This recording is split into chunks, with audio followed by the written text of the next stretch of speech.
ты показалась, поймать их невозможно. Нельзя напасть на след. А кто такие фиксики? Большой-большой секрет. А кто такие фиксики? Большой-большой секрет. А кто такие фиксики? Большой-большой секрет. Будильник. Опять не прозвонил. Нолик, идем чинить будильник. Симка, буди Дим Димыча. Дим Димыч, вставай! Дим Димыч! Ну ты же в школу опоздаешь! Дим Димыч, ну вставай же! Вот это вещь! А где здесь батарейка? Это старинный механический будильник. Он работает не на батарейке, а на пружине. Как это? Люди эту пружину закручивают, а потом она медленно раскручивается и вращает шестеренки и стрелки.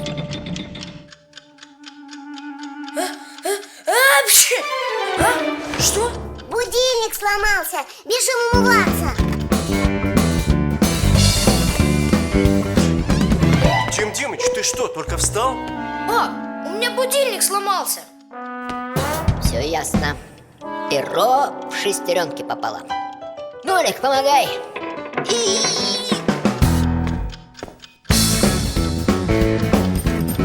Папу, что это?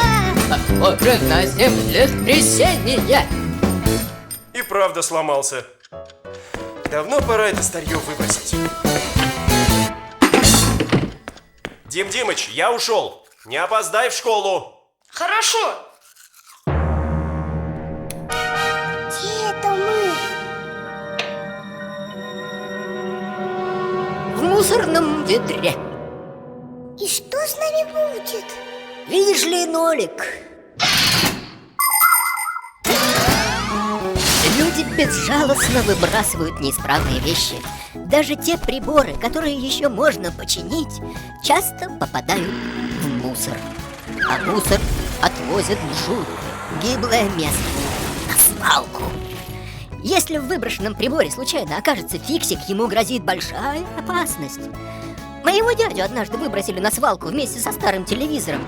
Он едва успел выскочить из-под гусениц бульдозера и чудом не попал на мусоросжигательный завод. Он потом несколько месяцев бродил по огромной свалке, пытался что-то чинить. Эх, совсем одичал. Хорошо еще, что его нашли фиксики-спасатели и вернули домой.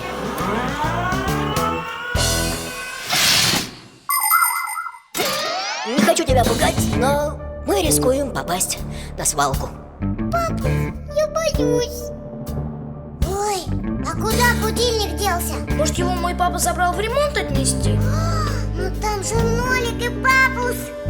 Сейчас еще чуть-чуть. Не хочу на свалку. Нихныч, выход только один.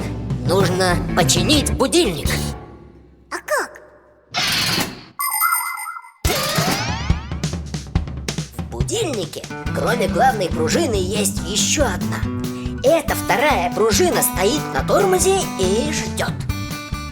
Когда маленькая стрелка доходит до часа, на который установлен будильник, пружина соскакивает с тормоза и начинает крутить шестеренки, а те приводят в действие молоточек, который часто-часто бьет по чашке звонка. Вот откуда берется звон. Значит, это перо мешает шестеренкам крутиться и не дает молоточку звонить. Точно. Я буду раскачивать колесо, а ты тащи. И раз, и два, и три. Тыдыщ!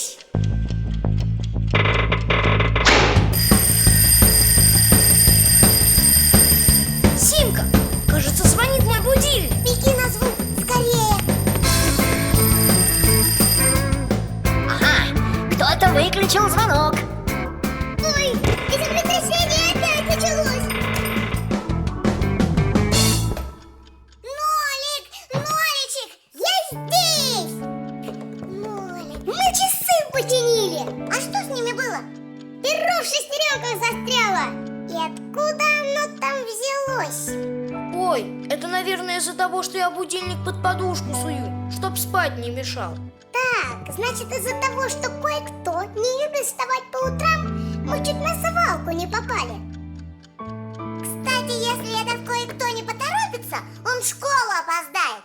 Ой, правда.